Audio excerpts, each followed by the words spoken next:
SPM Buzz. All right, ladies and gentlemen, welcome back. It's SPM Buzz. It's an honor to have former Kenya's Consul General for Los Angeles, Thomas Kwaka, popularly known as Big Ted. I'm so honored to have you back on SPM Buzz. Looking sharp as always. Thank you. Mambo vipi? Anashukuru sana. Thank you for having me. It's great to always come on the show, come on the platform, be able to speak to people, tupeane mawaidha moja mbili tatu, tucheke, tufurahie, because what's life all about, bro? Yes. Looking sharp. Looking sharp. Don't watch out, I don't cut you, man. Lazima mtu apige look. Acha nikwambie kitu moja. Usikuje tu pale mazee umevaa tu fua. Unaona? For example, mtu kama huyu sasa, huyu amekuja hapo uko uchi huyu. Afaa apige look. Hebu muhesabie, pesa ngapi? Hata huyu jamaa mwingine anaingia kwenye lift. Muhesabie, amepiga look ya pesa ngapi? How is it important? Moja. Ni 500. Amekataa, amesema hiyo ni 5k. How is it important, when it comes to image branding? So, because the psychological part of man tends to judge you by what they see, it's very, very important for you to look at your image. How do you want to carry yourself? And it doesn't have to be a suit. When I was out in LA, all I used to do was wear kitenge suits and everything. But the idea is, how do you want somebody to remember you? When I meet you the first time, Sivu, I'll either like you or won't like you. I may never think that maybe you're not worth it. But when I look at you psychologically, there are things which actually carry to the next time that we meet. For example, you meet me, and let's say I had a kitenge suit. You'll always remember there's a guy I met who had this particular kind of suit. So especially for people who are in the public limelight, you always want to stand out, okay? And you'll be addressed the way you're dressed. That's something which is very, very important. Number two, you need to look at various things. Somebody tells you, I don't get annoyed. If you want to know somebody who is literally a lot annoyed, is that he has marks here. Because every time, with time, his muscles get used to that. If you want to know somebody who is very happy and very joyful, you always see in his eyes, there are always marks there. If you want to see somebody who's worried or worries a lot, or his impression or reaction to things is worry, they always have that line. So psychologically, we may not be taught these things, but when I look at you, there is something which carries to me. So what do I want to do? I want to be the person who, if I walk into a room, you either feel like you're safe, you either feel like you're happy, you either feel like you can... Why is she passing in front of us in the middle of our interview? Teddy alikuwa hapa juzi bana. I hope you Nilimtafuta sikumpata, nadhani ratiba yake ilikuwa tight. Now Chameleon is here, you should look for him also. Yes. Chameleon at the airport. Yes. I'm still looking forward for an exclusive one. Yes. Now Ted, there's so much happening. I know umegrow kwa ile system ya Moi. Ulifanya how many subjects by the way? 13 sijui bro. 13? Yes, we did 13 subjects and all of them were compulsory. During our time, hakuna cha, I cannot do it. It was compulsory for you to do the subjects. I don't know if you heard of the story, by a proposal, initial proposal to have mathematics being dropped in our senior school. But we've seen earlier on education CS, Migos Ogamba, announcing that mathematics will remain compulsory. Yes. Kwako, hawa watu wanataka kutua maths. Tunajua maths haina saidia watu wa forex peke yao. Na watu wa wash. Yeah, I think I have a different perspective to this thing. One of the reasons they might want to drop mathematics is because of the advancement in technology. Very soon, AI will be on your phone, everywhere. You will not necessarily need to do anything because AI will have gone ahead of you. By the way, Bill Gates said in the next 10 years, AI is going to replace 2 people, bankers and teachers. Why? Yes. Now, if that's where we're headed to, it simply means that we shall have gadgets or the ability of smart gadgets. For example, I wouldn't need to calculate the distance between here and the next step. I can just ask my phone, how far is this? And it will give me whatever it is that I want to know. So I think that's the direction, but I don't think we are ready for that yet. Because also, while that happens, there has to be the development. Tumeongea juu ya maths, jamaa wako anaiona bana. Hii ndio shida tuko nao bana. This is the problem we're having with these people. Because hebu kama hesabu jamaa na nini, but to be serious, I think it's important for us to also focus on the development of the mind of the people that we're having. For example, one of the things that I saw in the States is that these kids, just like us, are born and get into a system where they are taught to believe that they can do anything and they can be anything in the world. So what happens with that is automatically tayari una ile motisha na moral. And that's why many of the American kids can try 5 businesses, fail and continue. For example, we know very many startups which have come to Kenya, raised millions of shillings, started and failed, and then we always like, do you know they had $40 million? Yes, because they are taught, start, if it doesn't work, shut it down, start another one, shut it down, start another one. But I think one of the problems that we have here is we believe in dying with the product, even if the product is dead. So now with the advancement of technology and anything that we have, the first thing that we need is also to change the mindset, that we have to believe that it's doable. For example, what we have come for here tonight, this is a guitar designed by a Kenyan in Los Angeles, California. And the guitar is designed for Africa, but by Africa, but to the world. Now, why would you make a guitar inspired in Africa? We already have all these other guitars which have been there. Gibson's has been there for years. You know, Fender and everybody else have been making guitars. But the fact that you go into a market and believe that you can actually do it, then that's the changer. So mathematics may not be the problem. The problem might be the mindset of the people who us guys are going to work with. Now, tukirudi tu nyuma kidogo, umesema ulifanya 13 subject. Mathematics ilikupelekaje, but was it your favorite? Next. What is your favorite subject? Kizungu, Kiswahili. Then we had something called GHC, Geography, History, and Civics. That was really, really good because it's about places, about things, about everything. There was also PE, physical education. It was a subject. It was actually a subject. Yeah, you know. And very many people who left university in those days actually went to become PE teachers. They went and did physical education as their course. But for me, maths has never been my strong point. But I thank God that I have a very, very good mind that I can actually go way, way, way beyond many of those things. Ulipata ngapi? Kwa? Maths pale KCSE. Ama ulifanya yako ilikuwa ni gani? Nilipiga KCSE, lakini nafikiri nilipiga out of 100 nilipiga kama 5. Maths wasn't any of my strong subjects. I can assure you of that. Okay. I did not do well at all in mathematics. Okay. Because Kenyans will want even the guys behind the proposal to drop mathematics because wanasema maisha saa hii unatumia maths wapi? So I think kuna vile unatumia mathematics but kuna vitu ambazo tulifundishwa ambazo hazisaidii. For example, miguu za nzi. Digestion. Miguu ya nzi ni nini? Inasaidia nani? Okay, digestion tunaweza sema labda ukiwa mgonjwa, maybe problem iko hapa, but parts of a fly, 20 marks, eyes, wings, body, I think some of those things are irrelevant. And some of those things were intentionally put in our syllabus. This is what I believe. Some of these things were intentionally put there to make us learn irrelevant things while the important things were never taught to us. Was it intentional? I think it was intentional.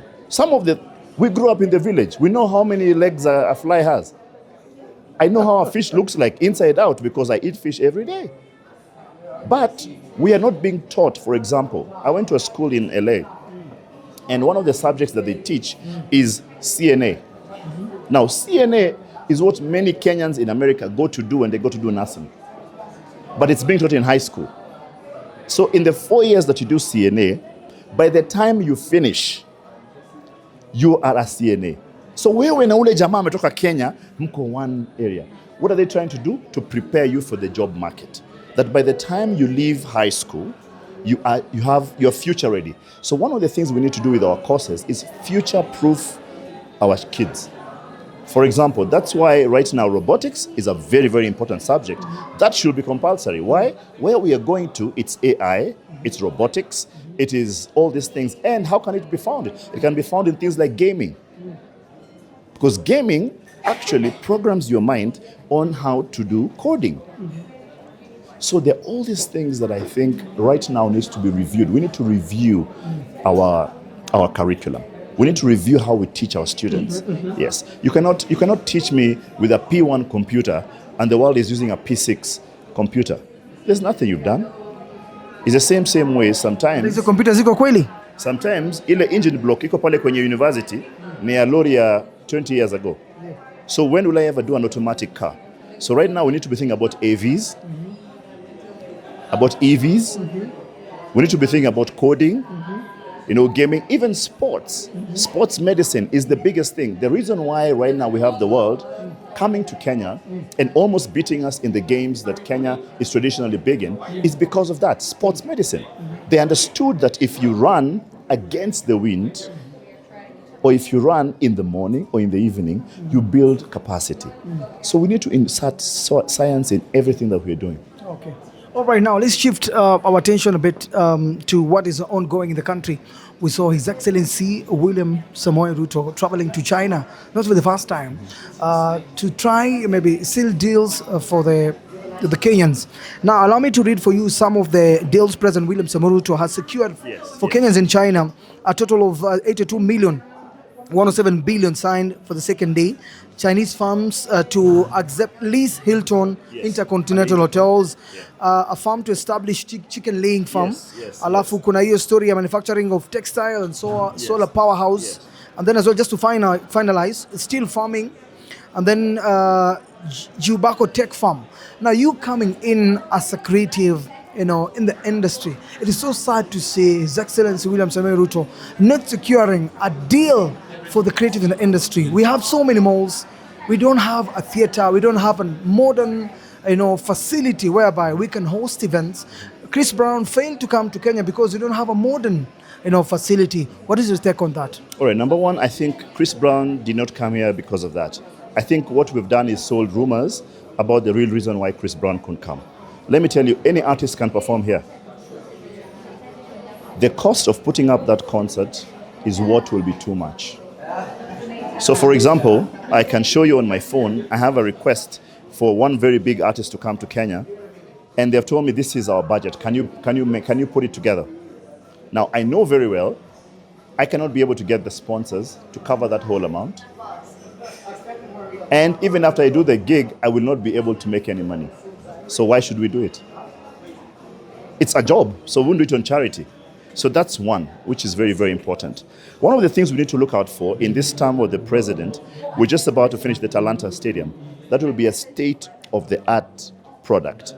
And once it's ready in the next year, I think Kenyans need to look out for that. That is what we've been thinking about.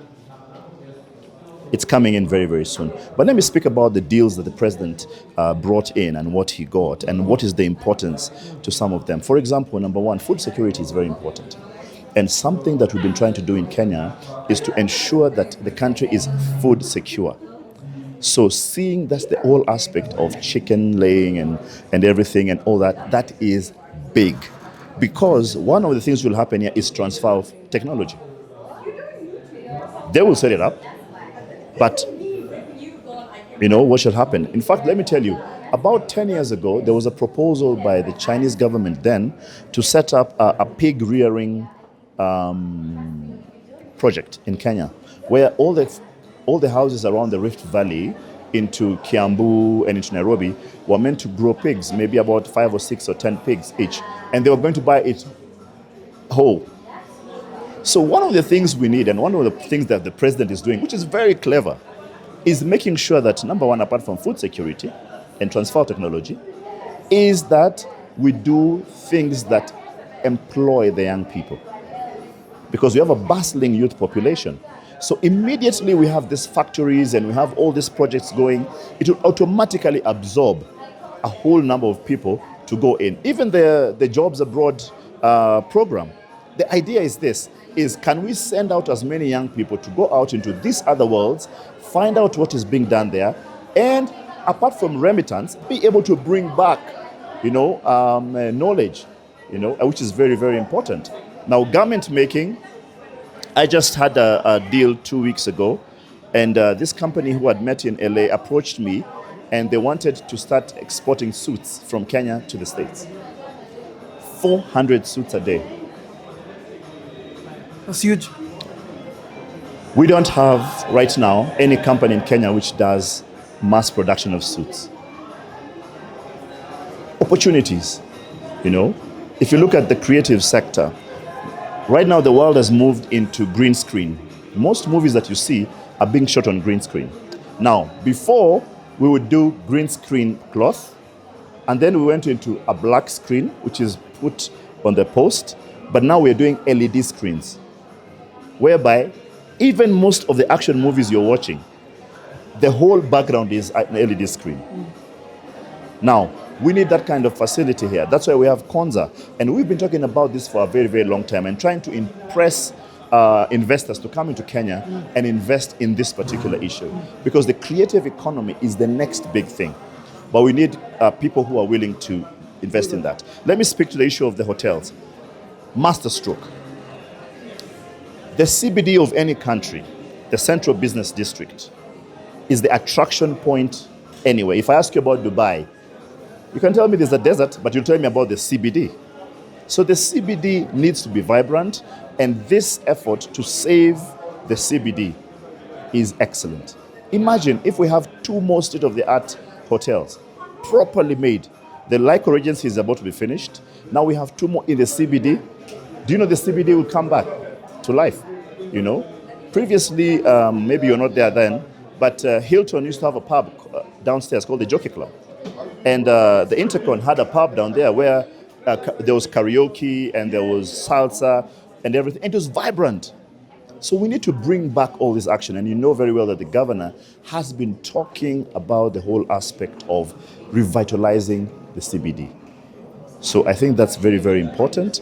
Let's see what is the next level of investment that is possible to Kenya, especially in the creative economy, building of halls and malls that we're able to utilize and use for everything else. All right.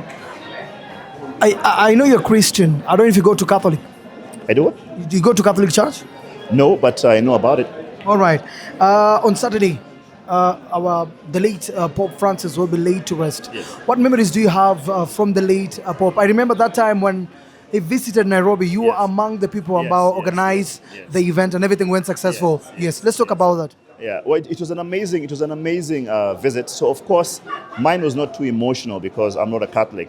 But I remember very, very well the electric feeling amongst the Catholics who were around us that time, you know. And I remember when the plane landed at the airport, I was part of the committee, and we were the ones who went up into the aeroplane to actually just give the briefs before they came out, you know. And it's great whenever you're in the presence of greatness, and in whatever level, whether you believe it or not, you know. I've been gracious enough to also have been there. I went to a school where the late Aga Khan was here in Parklands. And I remember they chose me to be one of the students who sat with him and had coffee. So whatever greatness, the thing about greatness is, bro, you can be amongst greatness and not recognize it.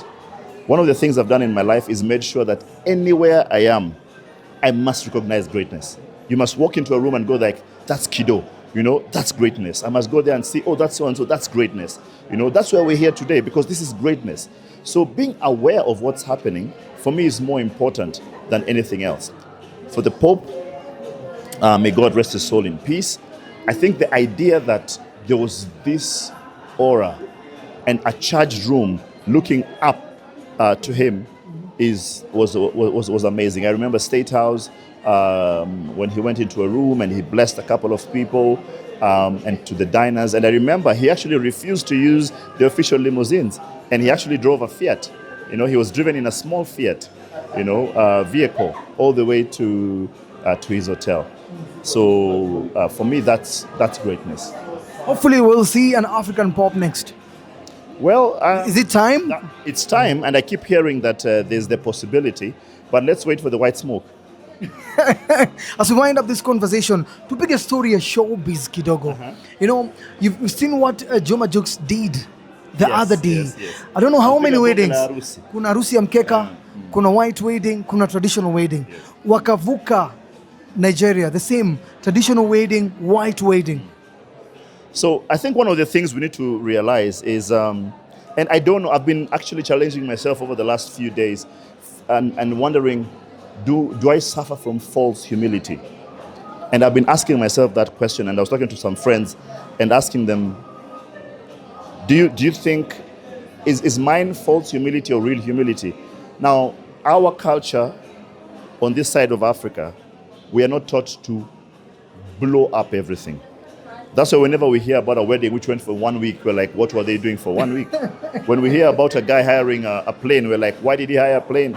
You know, and everything. So our culture doesn't really support that, but I can see what exactly the guy was trying to do. Now, remember, everything you do in life should leave a mark. All he did is to make sure that we shall always remember that wedding. That wedding. Yes, and this conversation, this is what he was looking for. Did it work for him? Well, let's wait and see if his music or his career turns, you know. And you see, that's the thing about showbiz. Some things you do which it's a miss, some it's a hit. So sometimes you can do something which is big, but it's a miss. Because everyone is talking about the amount spent on the wedding. Some people believe that was too much. Unajua Wakenya na mtaachana tu. Because let me use an example. Our own B and I man did a wedding, spent like was it like $3,000? No. Let me tell you what happened with Bien's wedding, because Bien is my very, very good friend, and I remember I had a conversation and my wife laughs about this every time. And Bien is my very good friend, so we were talking, and as we're chatting with Bien, I tell him, Bien, why didn't you invite me for your wedding? And Bien has a very, very serious reasoning towards it. He told me, Ted, I only invited those that are the closest around me. And he told me, Ted, I would rather have invited my house girl than invite you on the second line. You're my friend, but you're on the second row. So that was really, really key for me. And I see where that reasoning came from. And as I told you, we are not taught to be overly extravagant in our culture here. So you will not find us being extremely extravagant, but we have what it takes. But can the economy really support it? Where is the money coming from? You know, I'll be thinking, should I build a house? Should I buy a house first before I do a $50,000 wedding? So those are the big questions. Yeah. Because now I want to hear from you now. Wakenya wetu jamani, hakuna hata celebrity. Kwani wewe sio rafiki wa Jux? Ndege ilikuwa Diamond alibeba watu kwa jet. Mimi kusema ukweli, mimi sio rafiki ya Jux. Mimi sijui Jux. Oh no, I know him. But nafikiri kuna vitu ambazo ukiangalia unasema ya kwamba nitoke hapa niende Nigeria, nimechoma fuel ama nimechoma ndege, sio? You like for what? Like what's the benefit that you actually want to have? Let me tell you something. When I was in LA, I met a couple of Kenyans who had come from Kenya but had paid tickets to go for the Grammys. Do you know why? Because they wanted to be in the middle of what's happening. There's a very, very big Tanzanian artist who we had who also paid his own air ticket to be at the Grammys. Now, hakukaa na sisi kule juu kwa wadosi, but alikuwa kwenye Grammys. Akipiga picha 4, 5, 6, 7 pale nje, si anauza. Kiki inauza. So that was what many people will do or did. But someone like Diamond was actually on the lineup. So he was there as part of the whole thing. And he also can afford it. Let's just be honest. Okay, because why? Because Kenyans want to know this. We don't have friends like Jux hana marafiki wa Kenya, hana wasanii wa Kenya. Hata one person attending the wedding just to learn. Because kule kulikuwa na network. Imagine a Kenyan artist landing in Nigeria, the network, you know, the billionaires were there. Yes, but I've just told you one thing, that when you look at everything, there's value. For example, if somebody right now gives you $1 million, I'm just asking you, what's the first thing you'll buy? Piece of land. So what if you already have land? What's the second thing you'll buy? I'll invest in bonds, shares. What if you already have that? What will you buy? I invest back on my business. Hey, business, it's doing well, but someone gives you $1 million, what will you do? I'll have to treat myself now. So, hapo ndo tumefika. Right now ukiwa na pesa wewe utajitreat. The first thing utafanya nini? Kununua shamba, sio? So wale washanunua mashamba bro. Shajenga. So sahi focus yao si pale. Focus yao ni other things. And that's the same thing actually about the Western world, which I keep on telling everybody, is that these guys have finished all their social problems. So they no longer have issues of, hatuna bus fare. Token. Hawana hizo shida. MCSK. Shida zao ni tofauti. So they have money to do other things. And that is the part that we are, yes. All right, finally, as we wind up this conversation, you've seen a debate online, MULAMWA, OBINNA not attending event. First of all, artists setting up an event. You've set up events before. A successful show, a sold out show, is something hard. We don't see everyone achieving that. And then people coming out, calling out, other people not attending events. Kwanza nataka kusikia kwako, ni lazima mtu attend event ya mtu because ni msanii? How can you show support? Because some people I know for sure bought tickets online, wakapatia MULAMWA, apatie mafans wake wa attend show. That's support. Being there physically, if your schedule allows, that's support as well. But naona hii debate kukuja event yangu, we don't support all this. I think this thing cuts two ways. For example, my theory right now is I will only support the people that support me. Why? Because I'm a brand. I've worked so hard to get to where I am. If I appear in your event, there's something you've done for me to be there. Because it's currency. This is the currency I have. For your information, do you know American celebrities are paid to attend people's events? Yes. Our girl Majimbo, who lives in LA, for her to come for your party, you must pay her.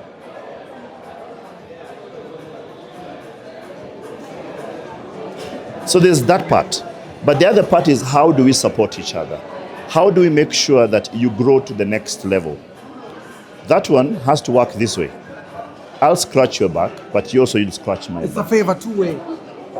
But it can't be the day I'm doing an event, you don't show up, but the day you are doing an event, I show up. One of the things I'm trying to do is to run away from the issue of complementaries. And I keep telling people,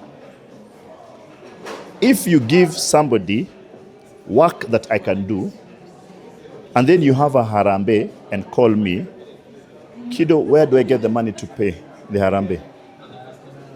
You already gave that guy the job. Call that guy to come and donate. Because it's a minute happy. Okay. Makes sense. So we have to look at this thing both ways, whereby I'll support you, and in essence, that's how the money goes around, the Jewish model, 12 times before it leaves the building, which means hata kama unauza kitu, ndanunua kwako, upende usipende. Yeah. That's the way. That way, we'll keep the money in the network. That way, the musician who we're coming to see, for example, these guitars, okay? So there's the guy who made them, and then there's Fancy Fingers who's pushing it. So if we don't buy the guitars, and then you want Fancy Fingers to come and do, where do you get the money, yet you don't support the thing he has? That's hard. Ama kuna zile chuki za industry. Wivu nini umekuwa na sold out show. Hizo chuki, let me tell you, chuki only appears with broke people. On top here hakuna chuki. Wadosi wanafanya biashara. Wadosi wanafanya biashara. That's why this Capital Club, it's very, very simple. It's a members club. Hakuna mtu hapa amekuja kutafuta sijui nini. Hapana. Ukiona mtu hapa, heshima yake ni ile ile kwa sababu uje ni jamaa amelipa kwa hapa. But hatuwezi kuwa pahali. Unajua kuna mdosi atakuja hapa. Anajua hakuna mtu atakuja kumwambia ati wewe nipe hela ya. Akija analeta value kwa meza. Anasema sikia, mimi niko na 10 billion. Wewe uko na 10 billion. Tutashikanaje tukue na 20? But you can't you have 1,000 and you're trying to fight over the 1,000. It doesn't make sense. Advice to them, talk to them as a big brother. Number one, you'd rather have 1% of a billion than have 100% of 10,000. Number two, you don't know everything. You can't know everything. Kuna kitu ambayo huyu yuko nayo sina, na kuna kitu ninayo ile hauna. So ego nini weke kando? Kando. Let me tell you, ego is strictly for poor people. Pride? Poor people. Kwa sababu nyinyi mkiona wanasiasa hapa wanashikana, mnafikiri ni hakuna. Kwa sababu wale washakomaa. Wanaelewa what exactly do we need to do. Big Ted, it's a milestone to the creative industry, music and entertainment. Tumeona one of our own, BN Aime, recently having a photo session with, Ambassador of the United States of America. It's something rare. Secondly, this comes after BN was granted 01 visa permit by the United States of America. It's a win to the creative industry. What is your take on that? And then niambie vizuri za ndani, nifundishe kidogo. Unajua kwenda America ni ndoto ya watu wengi sana. Kuperform pia ni ndoto, lakini 01% visa. What is that? All right, number one, nisikize vizuri sana. America is just Nairobi ambaye imeenda kwenye private school. America si binguni.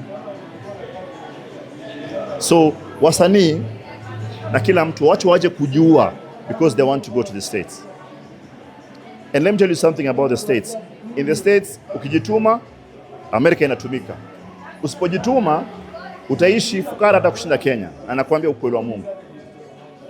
Many of your relatives are living much worse than they would have lived in Kenya. But that's not the point. The point is, Bien got this visa.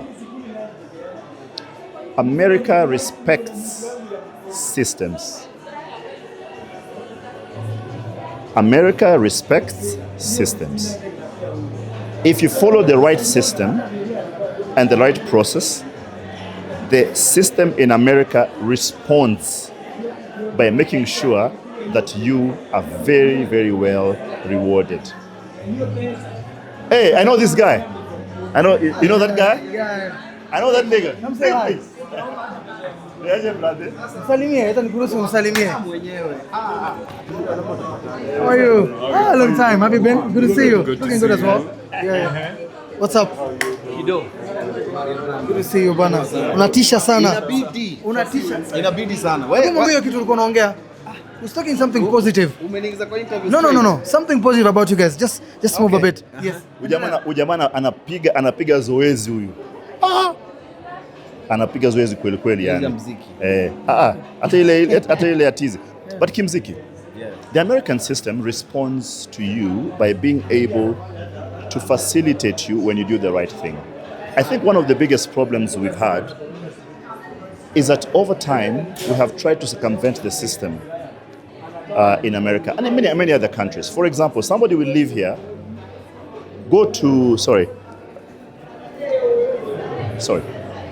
somebody will live here and go to the States, but I will take a tourist visa.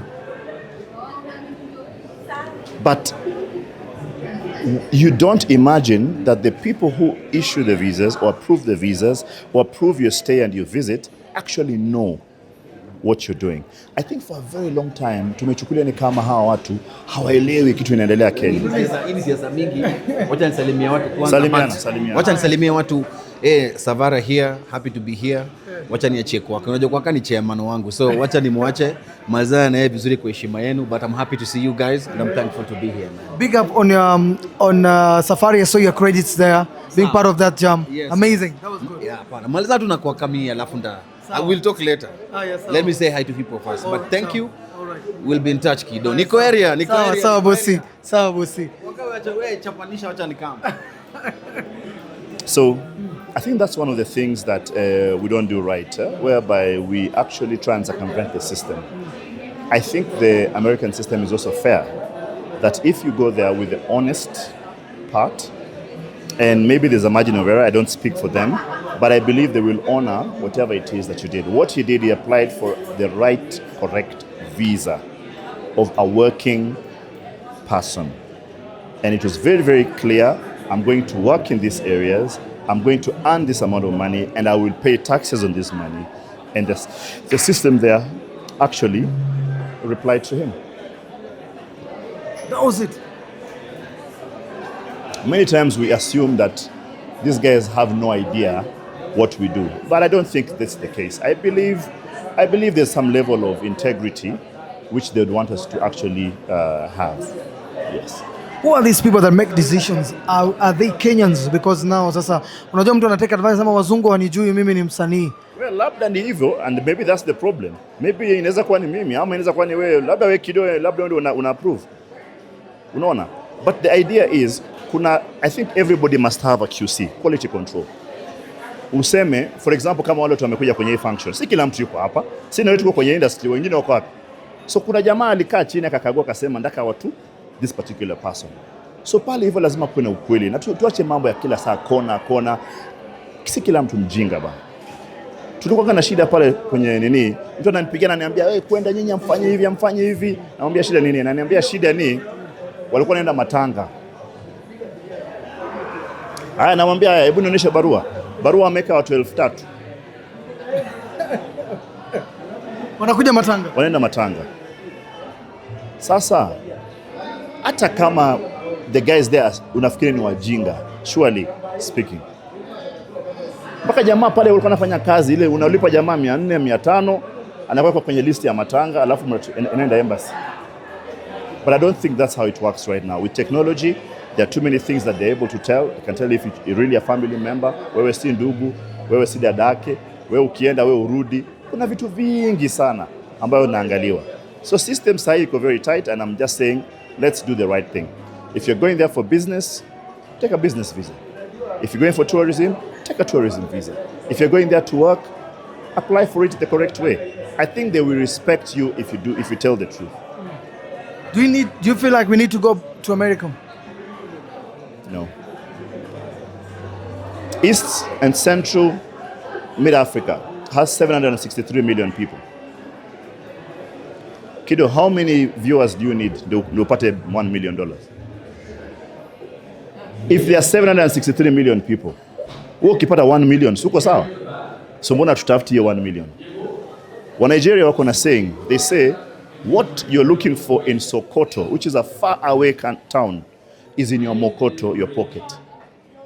So saa zingine nabidi ya kwamba kuna vitu tunaenda kutafuta kule nje ambazo ziko hapa. Angalia wasanii sasa wanafanya content, wanalipwa. Someone says, I don't need to go to America. Sitari na imake. So I think we can actually make it here. What we need to do is continue developing the systems of the various things that we're doing, and I think we can make it. Watch out for what people say when they're angry. That is what they've been wanting to tell you. That is so deep from Big Ted, former ambassador. Ambassador, nashukuru sana kwa muda wako. Najua shughuli ni mingi sana. Thank you. We're here to support Jawaya, the African Guitar Project. Is a program. It's a guitar which is designed in Kenya for the world. So it has very many African prints on it. It has a very, very African feel. And the hope is that because the guitar, the string, is part of Africa's history, that it's a guitar which Africa will embrace and the world will go out and buy and use and proudly play it like an authentic African designed instrument. Thank you so much for your time. God bless you. Thank you. Wish you all the best. Asante sana. Thank you so much. SPM Buzz.